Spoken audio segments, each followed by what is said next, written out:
Après avoir ignoré les manifestations, que ce soit celles des Gilets jaunes, du mouvement des retraites ou encore celles contre les violences policières, Emmanuel Macron décide de ne pas tenir compte du résultat des urnes en nommant Michel Barnier, membre des LR, un parti pourtant arrivé à la lointaine 4e place aux élections législatives. Un choix critiqué par certains acteurs politiques qui qualifient cette action de faute institutionnelle ou de dérive illibérale. Vous l'aurez sûrement entendu, les dirigeants de la France insoumise ont notamment engagé une procédure de destitution d'Emmanuel Macron. Ainsi, le groupe parlementaire en responsabilité a aussi décidé ce matin que serait déposée aujourd'hui la proposition de résolution visant à destituer le président de la République. Avec un recours à l'article 68 de la Constitution qui s'appuie sur les possibles manquements du président quant à son rôle de garant du respect de la Constitution, de la continuité de l'État et du fonctionnement régulier des pouvoirs publics. La situation actuelle de blocage politique montre bien toute l'étendue de la fonction du président de la République. Mais voilà, au fur et à mesure des mandats, le président de la Ve République s'est imposé comme la figure centrale, la clé de voûte des institutions. Une omniprésence qui s'est construite au cours des siècles et des constitutions et qui s'observe aujourd'hui dans la concentration en la figure du président des pouvoirs exécutifs, qu'ils soient propres ou partagés. Dans cette vidéo, je vous propose donc de revenir sur cette construction de la figure présidentielle. Mais avant de nous plonger dans l'histoire, il faut bien comprendre la situation actuelle. Quelle place a le président de la République dans nos institutions politiques françaises ?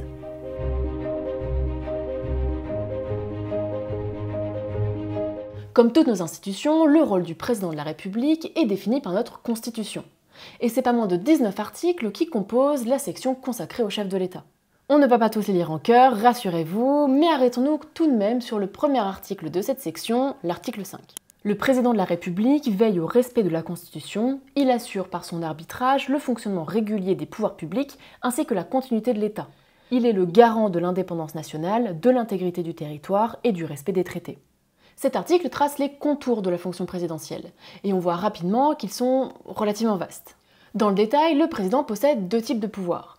D'abord, les pouvoirs propres, c'est ce qu'on appelle ses domaines réservés, et pour les exercer, il n'a besoin de demander l'avis ou l'accord de personne. Et voici ce qu'on y trouve. Il est le chef des armées et le seul détenteur de la dissuasion nucléaire. Il peut saisir le Conseil constitutionnel, faire un référendum, dissoudre l'Assemblée nationale, bon, ça je pense que je n'ai pas besoin d'y revenir, nommer le président du Conseil constitutionnel ainsi que 3 de ses membres, et nommer le Premier ministre. Notez ici que la Constitution ne donne pas de délai à la nomination du nouveau Premier ministre, ce qui peut poser quelques soucis parce que le président peut donc prendre le temps qu'il veut pour nommer le nouveau Premier ministre. Tant que les affaires courantes sont gérées et que le fonctionnement régulier des institutions n'est pas entravé. Justement, en parlant de Premier ministre, la deuxième forme de pouvoir du président de la République sont les pouvoirs qu'on appelle partagés, parce qu'ils nécessitent la signature du Premier ministre ou d'un ministre concerné par la décision. Parmi ces prérogatives, nous avons la nomination aux emplois civils et militaires de l'État, la nomination des ministres, la ratification des décrets et des ordonnances signés pendant le Conseil des ministres, ou encore le droit de grâce. D'ailleurs, si vous voulez en apprendre davantage sur le rôle du Premier ministre et sur le choix de Gabriel Attal comme chef du gouvernement, je vous invite à aller voir ma dernière vidéo. Donc en théorie, bien que le président possède des pouvoirs propres, il doit quand même très souvent demander l'avis ou la signature à d'autres personnes de son entourage. Ça, c'est la théorie. Dans la pratique, c'est un petit peu plus compliqué que ça. Par exemple, certes, certains décrets ou ordonnances doivent être ratifiés par les ministres. Mais le lien de subordination qui lie le président à ses ministres pourrait réduire leur indépendance d'action. Et oui, c'est toujours le président qui nomme le Premier ministre et c'est lui qui a le dernier mot sur la composition du gouvernement. Mais je m'arrête ici pour cette question et si jamais vous voulez plus de détails, je vous invite à aller voir ma vidéo sur le Premier ministre. Juste une dernière chose sur les pouvoirs du président. En cas de situation exceptionnelle, l'article 16 de la Constitution octroie au président de la République des pouvoirs tout aussi exceptionnels. L'article définit les conditions de son application. Lorsque les institutions de la République, l'indépendance de la nation, l'intégrité de son territoire ou l'exécution de ses engagements internationaux sont menacées d'une manière grave et immédiate et que le fonctionnement régulier des pouvoirs publics constitutionnels est interrompu, le président de la République prend les mesures exigées par ces circonstances après consultation officielle du Premier ministre, des présidents des assemblées ainsi que du Conseil constitutionnel. Il en informe la nation par un message. La Constitution décrit bien des sortes de garde-fous à l'utilisation de cet article, parce qu'il faut bien remplir deux conditions. Mais il y a quand même quelques critiques à émettre. La première, c'est que ce texte ne décrit pas explicitement la nature de ces pouvoirs exceptionnels. Ils sont laissés à l'appréciation de celui qui l'applique, et c'est-à-dire du président lui-même. Car oui, il doit consulter son Premier ministre, les présidents des assemblées, le président du Conseil constitutionnel, mais rien dans la Constitution ne l'oblige à suivre leur jugement. En somme, ils n'ont qu'un avis consultatif. Ensuite, pour que le Conseil constitutionnel soit autorisé à donner un avis contraignant sur la poursuite ou non de ses pouvoirs exceptionnels, il faut attendre un délai de 30 jours. Il faut également que le Conseil constitutionnel soit saisi par le président de l'Assemblée, le président du Sénat, 60 députés ou 60 sénateurs. Mais rassurez-vous, cet article n'a été utilisé qu'une seule fois dans l'histoire de la 5e, c'était en 1961 par le général de Gaulle, juste après le putsch des généraux en Algérie. Ayant pris l'avis officiel du Conseil constitutionnel, du Premier ministre, du président du Sénat, du président de l'Assemblée nationale, j'ai décidé de mettre en œuvre l'article 16 de notre Constitution. Dans son allocution du 20 septembre 1962, le général de Gaulle définissait le président de la République comme la clé de voûte des institutions. Mais cette omniprésence du chef de l'État n'a pas toujours été la règle en France. Il y a même une époque où notre République s'est passée des bons et loyaux services de notre président de la République. Mais alors comment se fait-il qu'un peuple accepte de donner autant de pouvoir à une personne? Par quel processus les Français se sont satisfaits de cette concentration des prérogatives? Pour comprendre comment le président de la République s'est imposé comme une figure centrale de notre régime, il faut remonter au commencement, et c'est-à-dire à la Deuxième République.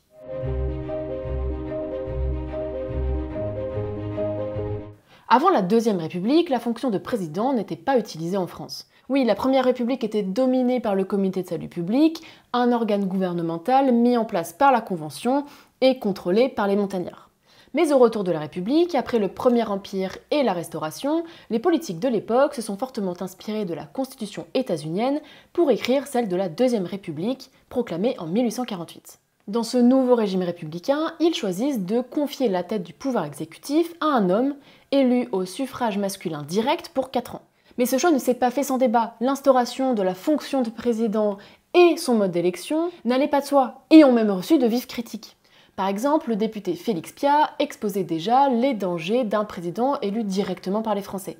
Un président nommé au suffrage universel direct aura une force immense et presque irrésistible.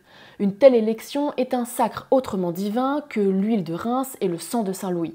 Le président enfin pourra dire à l'Assemblée « Je suis plus que chacun de vous, autant et plus que vous tous. Chacun de vous n'a été élu que par la majorité relative, et moi, à la majorité absolue. Vous n'êtes en fait que les 9 centièmes du peuple. Je suis à moi seul le peuple entier. Je vaux à moi seul plus que toute l'Assemblée. Je représente mieux le peuple, je suis plus souverain que vous. » Cette critique a eu et a encore des échos dans la vie politique française. Et pour cause, elle questionne la source même de la souveraineté, mais un peu de patience, on y reviendra plus tard. Pour l'heure, le 10 décembre 1848, avec près de 75% des suffrages, Louis-Napoléon Bonaparte devient le premier président de la République française. Un président donc élu au suffrage masculin direct, mais qui fera, seulement 3 ans plus tard, un coup d'État pour se maintenir au pouvoir et créer un empire. Mais bon, revenons au président, et justement, en sa qualité de chef du pouvoir exécutif de la République française, il est également le chef du gouvernement. Oui, à l'époque, il n'y a pas encore de Premier ministre. Selon l'article 64 de la Constitution, le président nomme et révoque les ministres. C'est également lui qui nomme et révoque en Conseil des ministres un grand nombre des agents de l'État. C'est aussi lui qui promulgue les lois au nom du peuple français, il peut proposer des projets de loi à l'Assemblée nationale par le biais de ses ministres, et c'est également lui qui assure le respect de l'application des lois. A noter cependant qu'il reste fortement soumis à l'Assemblée nationale, comme le montre l'article 68 de la Constitution. Toute mesure par laquelle le président de la République dissout l'Assemblée nationale, la proroge ou met obstacle à l'exercice de son mandat est un crime de haute trahison. Par ce seul fait, le président est déchu de ses fonctions, les citoyens sont tenus de lui refuser obéissance, le pouvoir exécutif passe de plein droit à l'Assemblée nationale. Donc ça y est, c'est avec la Deuxième République que naît la fonction du président de la République. Mais elle a très vite été corrompue par Napoléon III, révélant les possibles dérives de cette fonction. Et justement, cette première expérience de l'élection au suffrage direct du président de la République est restée longtemps dans la mémoire. Elle a même influencé les institutions de la Troisième République.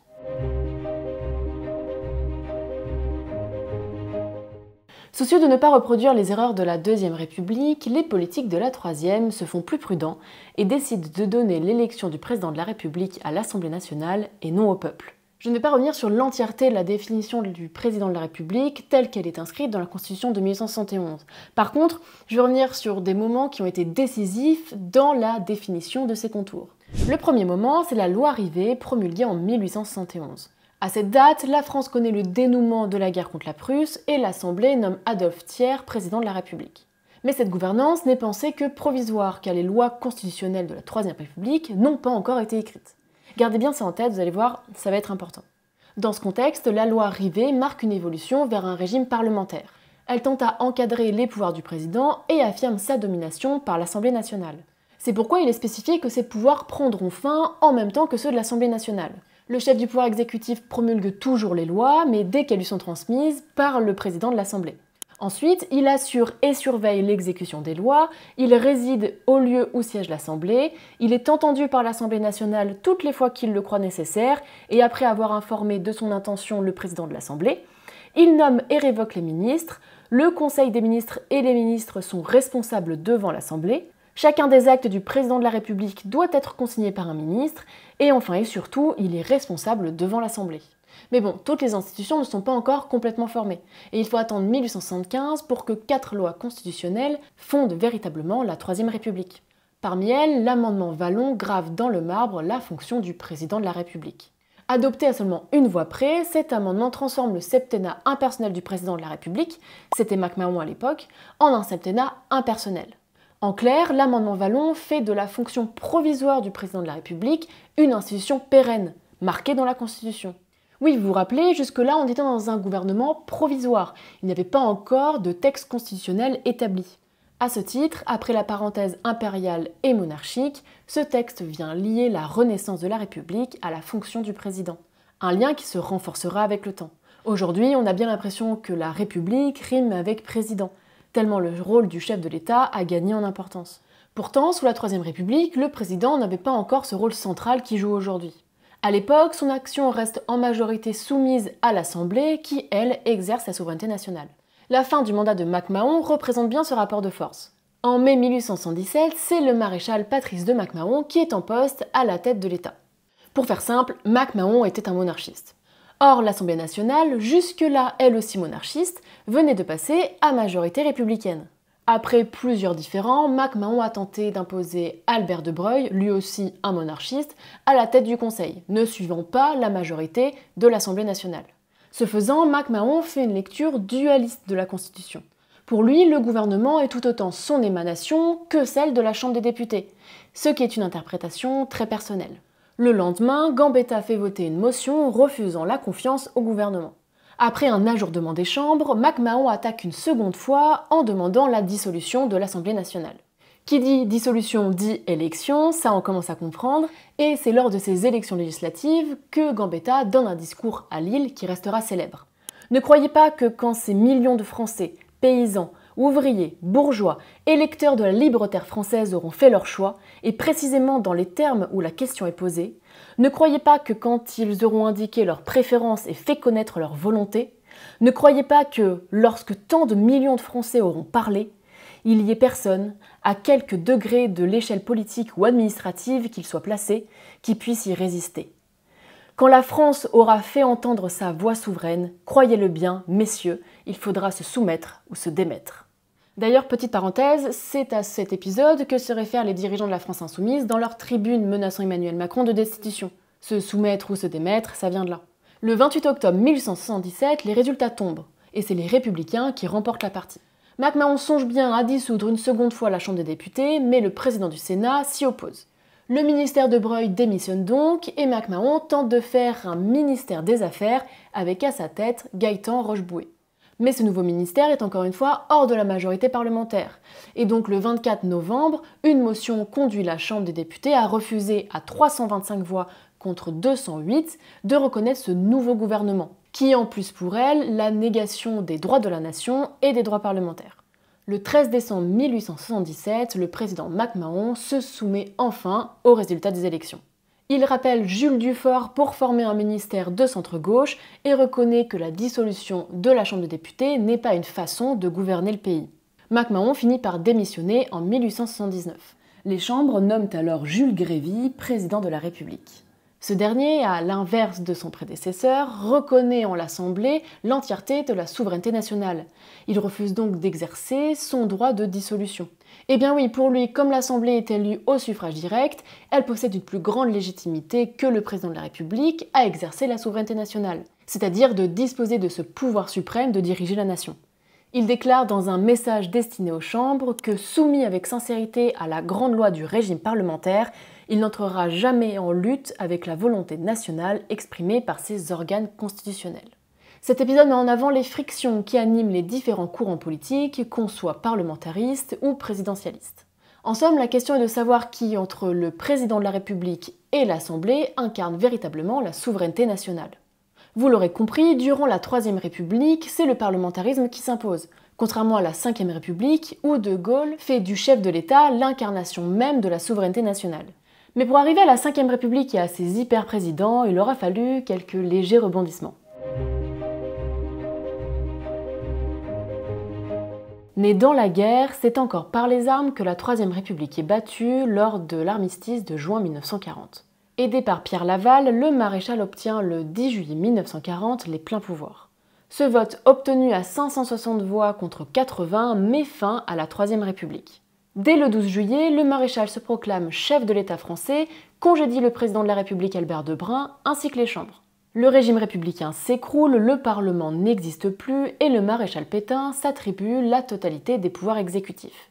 La Révolution nationale que veut mettre en place Pétain, fortement influencé par Charles Maurras et l'Action française, est un nationalisme profondément hostile à la République, au parlementarisme et à la démocratie. C'est une conception autoritaire de l'État qui s'apparente au fascisme et qui est centrée autour de la personne du maréchal. En effet, les premiers actes constitutionnels publiés le 11 juillet concentrent les pouvoirs dans les mains de Pétain. Notez ici que, comme la République n'existe plus, la fonction de président de la République disparaît de facto. Pétain choisit lui-même ses ministres et le Parlement n'est pas dissous, mais il est ajourné jusqu'à nouvel ordre, c'est-à-dire jusqu'à la fin de l'occupation. C'est donc une parenthèse autoritaire et antidémocratique qui se referme à la Libération. Le 9 août 1944, le gouvernement provisoire de la République française adopte une ordonnance rétablissant la légalité républicaine. Après une première tentative rejetée par les Français, une nouvelle constitution est adoptée le 13 octobre 1946 à 53% des voix. Cette constitution de la 4ème République est en désaccord avec la vision d'un président fort que voulait le général de Gaulle. Ce texte marque le retour à un bicaméralisme en faveur du Parlement et du président du Conseil. Sous la 4ème République, l'Assemblée nationale joue un rôle de premier rang. L'article 3 de la Constitution souligne que c'est les députés qui exercent la souveraineté nationale et l'article 13 indique que c'est l'Assemblée qui vote les lois et qu'elle ne peut pas déléguer ce droit. Aussi, les députés élus au suffrage universel direct pour 5 ans sont maîtres du règlement et de l'ordre du jour de l'Assemblée. Ils disposent donc du pouvoir législatif et d'un pouvoir de contrôle du gouvernement. Bon, c'est pas la même du côté du président. Sous la 4ème République, le président est élu pour 7 ans par le Parlement. Il n'est rééligible qu'une seule fois et il n'est responsable qu'en cas de haute trahison. C'est tout de même lui qui nomme le président du Conseil, mais ce choix est subordonné au vote de confiance de l'Assemblée. Il faut bien comprendre que sous la 4ème République, la plupart des prérogatives dont disposait le président de la 3ème République passent dans la main du président du Conseil. C'est notamment lui qui contrôle l'exécution des lois et qui nomme tous les emplois civils et militaires de l'État. Le président perd même la main sur la politique extérieure. Il est seulement tenu informé des négociations en cours. Mais la pratique nuance légèrement cette perte de pouvoir. Les deux présidents de la 4ème République, Vincent Auriol et René Coty, ont tous les deux conféré à la fonction de président un statut de magistrature d'influence, mais d'influence seulement. De façon plutôt ironique, l'agonie de ce régime très parlementaire laisse la place au général de Gaulle et à la 5ème République très présidentielle. Mais pour que la 4ème République tombe définitivement, il n'aura fallu rien de moins que la guerre d'Algérie. Pour aller vite, ce conflit aura permis à De Gaulle de revenir sur le devant de la scène politique comme le sauveur de l'État. Après le putsch d'Alger de 1958, De Gaulle devient président du Conseil et il obtient les pleins pouvoirs afin de régler la guerre en Algérie et de créer une nouvelle constitution. Mais De Gaulle ne passe pas par la voie classique de la constituante. Cette dernière est susceptible de durer plusieurs mois et surtout, le projet de constitution devra être soumis à l'avis du Parlement qui était relativement hostile à De Gaulle et à son projet. Ainsi, la constitution de la Ve République n'est pas rédigée par une assemblée constituante, mais bien par un comité restreint d'experts et de ministres, avant d'être étudiée par le Conseil d'État, d'être adoptée par le Conseil des ministres et enfin par un référendum. Rédigée pour répondre au contexte exceptionnel de la guerre d'Algérie, la Ve République est proclamée le 4 septembre 1958.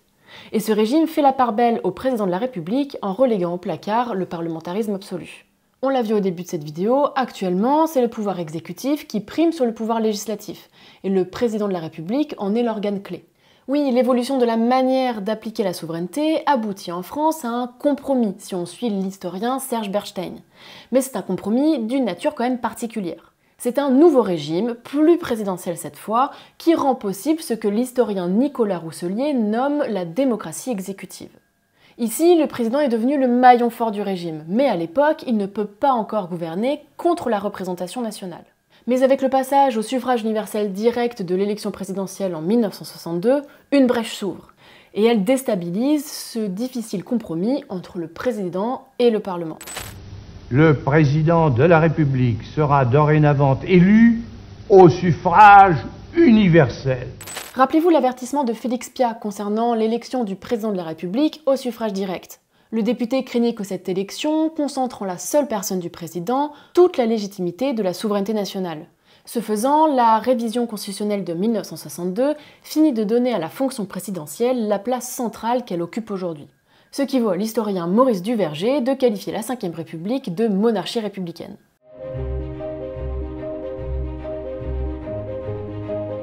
Nul doute, l'évolution de la place du président dans nos institutions cristallise la tension initiale de l'incarnation de la souveraineté nationale. Est-ce au président ou au Parlement de l'exercer?